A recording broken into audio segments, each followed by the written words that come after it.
প্রিয় শ্রোতা, আপনারা শুনছেন রেডিও পডকাস্ট কৈশোরের ভাবনা। আজকের পর্ব শিশু সুরক্ষা। আমরা আজ আলাপ করব যে বিষয় নিয়ে, তা হল শিশুর প্রতি খারাপ স্পর্শ বন্ধ হোক। অনুষ্ঠানটি গ্রন্থনা ও উপস্থাপনায় আছি আমি KM সানাউল হক। রেডিও পডকাস্ট কৈশোরের ভাবনা প্রতি বৃহস্পতিবার সকাল 10:30 প্রচারিত হচ্ছে। শিশু ও নারী উন্নয়নে সামাজিক সচেতনতামূলক কার্যক্রমের আওতায় ইউনিসেফের সহযোগিতায় বাংলাদেশ বেতার, কক্সবাজার থেকে। এই অনুষ্ঠান রেডিও সেটে এবং মোবাইল ফোনে শুনতে টিউন করুন FM 100.8 মেগাহার্জ। এছাড়া ফেসবুক পেজ এবং ইউটিউব থেকেও পরবর্তীতে এই অনুষ্ঠান শুনতে পারবেন।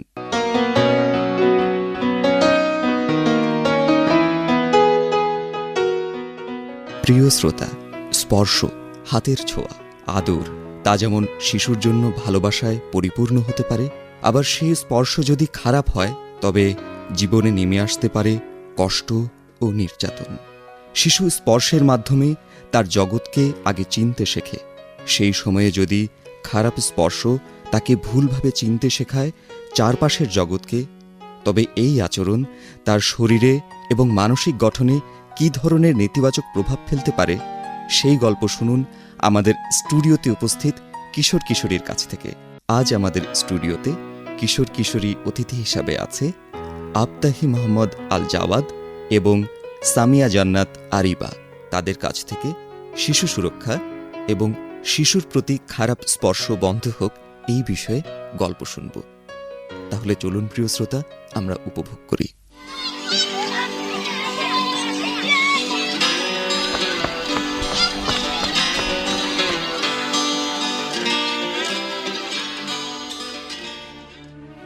প্রিয় শ্রোতা, কি ভেবেছেন শিশুর শরীর অযাচিতভাবে স্পর্শ করাও অপরাধ বা দোষের হতে পারে? তরুণীর জীবনে যা ঘটে গেল তা অপরাধ নয় তো কি? যার বয়স এখনো 3 বছর পার হয়নি, তার প্রতি আবার কিভাবে নির্যাতন হয়? ছোট তরুণ ঘরে বা বাইরে যেখানেই হোক, বড় মানুষ দেখলেই সে ভয় পেয়ে দৌড়ে মায়ের কোলে এসে মুখ লুকিয়ে রাখে। মা মনে মনে ভাবে যে তরুণ তার মা বাবার স্পর্শ পাওয়ার জন্য সারা দিন সাথে লেগে থাকে, সেই তরুণকে অন্য কেউ আদর করতে আসলে কেন এত ভয় পায়? এরপর মা ভাবে, হয়তো ছোট মানুষ, কি ভেবে ভয় পায় কে জানে। মা মাঝে মাঝে তরুণের প্রতি বিরক্ত হয়ে অন্য কারো কোলে জোর করে বসিয়ে আসেন। সেদিন বাসায় অনেক মেহমান এসেছিল। বরাবরের মতোই তরুণ কোনোভাবেই মানুষের কাছে যেতে চাচ্ছে না। মায়ের পেছন পেছন ঘুরছে আর মৃদু স্বরে কাঁদছে। তাকে কাঁদতে দেখে এক প্রকার জোর করে এক মহিলা কোলে তুলে নিলেন। এরপর তরুণকে আদর করতে গিয়ে তার শরীরে হাত বুলিয়ে দিচ্ছেন, মুখে চুমু খাচ্ছেন, গাল টিপছেন আর সুরসুরে দিয়ে হাসানোর চেষ্টা করছেন।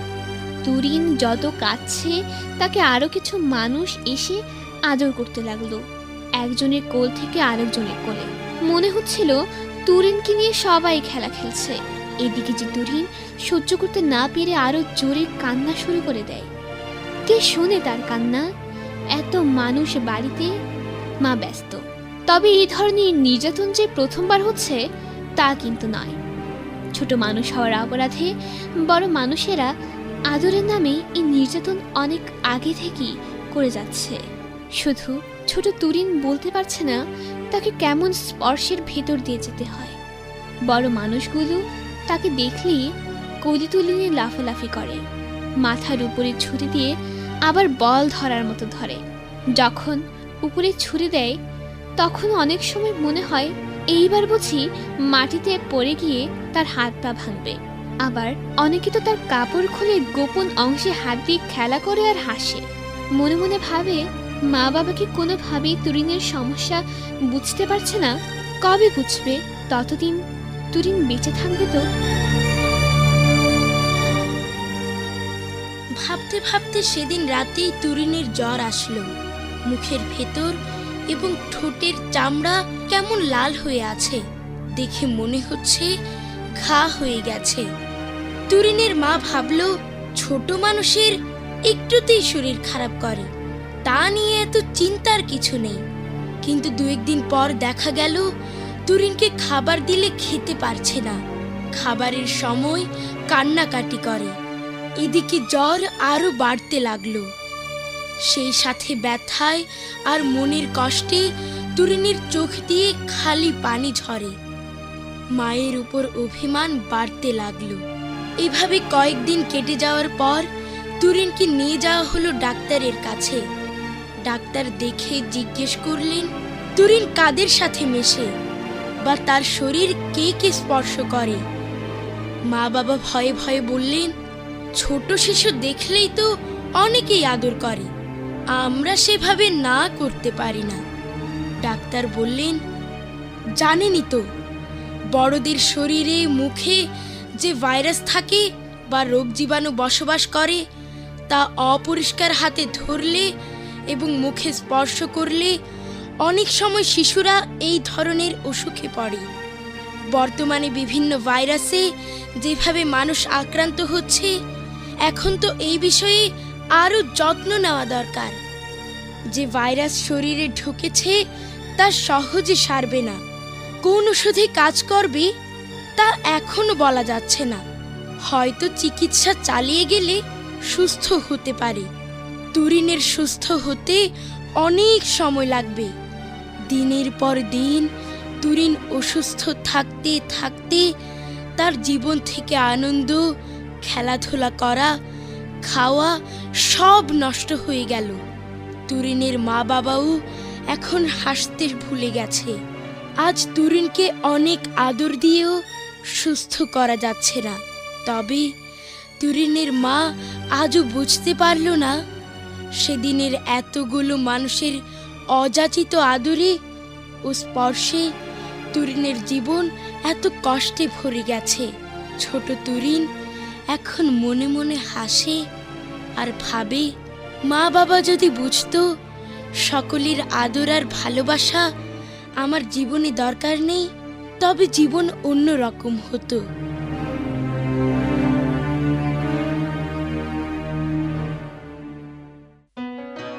প্রিয় শ্রোতা, আর এভাবেই অযাচিত স্পর্শের যন্ত্রণায় তরুণের মতো অসংখ্য শিশুর জীবন নির্যাতনের মধ্যে পড়ছে, যা বড় মানুষেরা হয়তো ভাবতেও পারছেন না তাদের স্পর্শ অনেক সময় শিশুর জন্য কত ভয়ঙ্কর হতে পারে।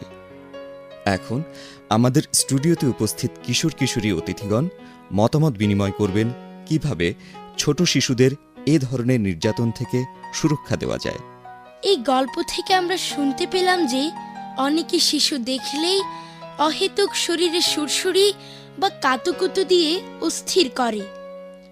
আদরের নামে নির্যাতন করা আমাদের অনেকের অভ্যেস আছে। দুর্ভাগ্যজনক হলো যদি কোনো শিশু খারাপ স্পর্শের শিকার হয়, আমাদের পরিবার, মা বাবা কতজন ভেবেছেন শিশুদেরও শারীরিক সীমানা আছে, ভালো লাগা ও মন্দ লাগা আছে। এই বিষয়গুলো প্রত্যেক অভিভাবকের সামনে তুলে ধরা জরুরি। আপনার মতামতকে আমি সমর্থন করছি। আমি নিজেও দেখেছি, এমনকি আমরাও শিশু দেখলে মুখের কাছে গিয়ে চুমু দিই, কোলে নেওয়ার চেষ্টা করি, কিন্তু এতে যে শিশুর ক্ষতি হতে পারে তা জানতাম না। আমার নিজের কথা সেভাবে মনে না থাকলেও এইটুকু মনে আছে, মা বাবা বা পরিবারের মানুষ ছাড়া অন্যকে স্পর্শ করলে ভালো লাগতো না। এখনো ভিড়ের মধ্যে বা কোথাও মানুষের শরীরের সাথে স্পর্শ লাগলে খারাপ লাগে। ছোটবেলায় আমাদের অনেকেরই এই খারাপ লাগার ভেতর দিয়ে যেতে হয়েছে। এটা যে শিশুর প্রতি কত বড় নির্যাতন তা বড়রা ভাবতেও পারেন না। এখন সময়ের বদল এসেছে। শিশুর নিরাপত্তার কথা ভাবতে হবে সবার আগে। শিশুর শরীর অযাচিত স্পর্শ না করেও তাদের প্রতি ভালোবাসা প্রকাশ করা যায়, খেলাধুলা করা যায়, বসে গল্প বা কথা বলা যায়। শিশুকে আদরের নামে শারীরিক নির্যাতন থেকে বাঁচানো প্রত্যেক মা বাবার দায়িত্ব। শিশুকেও শরীরের স্পর্শ নিয়ে সতর্ক হতে শেখাতে হবে। বিশেষ করে বড়রা আনন্দ পেলেই যে একই খেলায় শিশুরা আনন্দ পাবে, এটা ভেবে নেওয়ার কোনো কারণ নেই। আমাদের বড়দের স্পর্শের ভার জোর করে চাপিয়ে দিচ্ছি ছোট শিশুর উপর। এতে তাদের কোন ধরনের ক্ষতি হতে পারে সে চিন্তাও করি না। যদি কিছু বলতে যান তবে এমন আচরণ করে যে শিশু তো খেলারই জিনিস, সে আর কি বোঝে। সত্যি কি শিশুরা সব বুঝতে পারে, নাকি আমরা বুঝতে পারি না? শিশুরা হয়তো সবই বুঝে। তবে যাই হোক, যে কোনো শিশুকে আদর করতে গিয়ে মুখের কাছে নিয়ে কথা বলা এবং চুমু খাওয়া বন্ধ করা, বাইরে থেকে এসে পরিষ্কার না হয়ে শিশুকে কোলে না নেওয়া, হাঁচি কাশি থাকলে শিশুর থেকে দূরে থাকা প্রয়োজন। আপনার শিশুর নিরাপত্তাটা সবার আগে। আমরা যদি শিশুদের সঙ্গে বন্ধন বাড়াতে ও খেলতে চাই, তবে নিরাপদ, সম্মানজনক ও আনন্দদায়ক ভালোবাসার প্রকাশ বেছে নিতে হবে। প্রত্যেক মা বাবার দায়িত্ব শিশুদের শারীরিক সীমানা, ইচ্ছা ও মর্যাদাকে সম্মান করা, অন্যদেরকেও তা মানতে বাধ্য করা।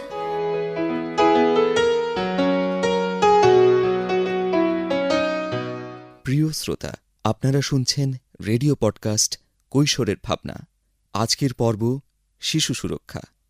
এবার শিশুর প্রতি খারাপ স্পর্শ বন্ধ হোক, এই বিষয়ে অভিভাবকের করণীয় নিয়ে রয়েছে জরুরি বার্তা। চলো আমরা করি প্রতিবাদ, সহিংসতা বন্ধে তুলি রেড কার্ড। নির্যাতন ও হয়রানি যে কোনো সময়ে, স্থানে এবং যে কারো মাধ্যমে ঘটতে পারে।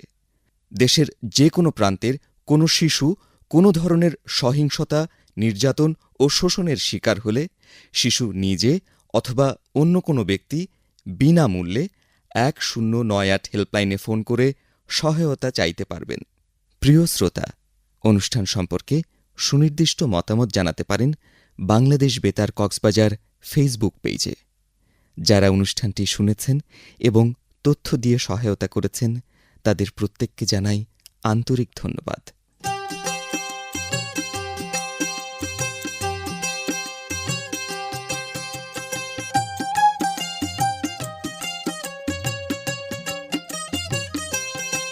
প্রিয় শ্রোতা, আজকের মতো এখানেই বিদায় নিচ্ছি। সকলের সুস্থতা কামনা করে শেষ করছি রেডিও পডকাস্ট কৈশোরের ভাবনা। আজকের পর্ব শিশু সুরক্ষা। আমরা কিশোর কিশোরীদের গল্প শুনেছি শিশুর প্রতি খারাপ স্পর্শ বন্ধ হোক এই বিষয়ে। অনুষ্ঠানটি প্রচারিত হয়েছে ইউনিসেফের সহযোগিতায় বাংলাদেশ বেতার কক্সবাজার থেকে FM 100.8 মেগাহার্জে।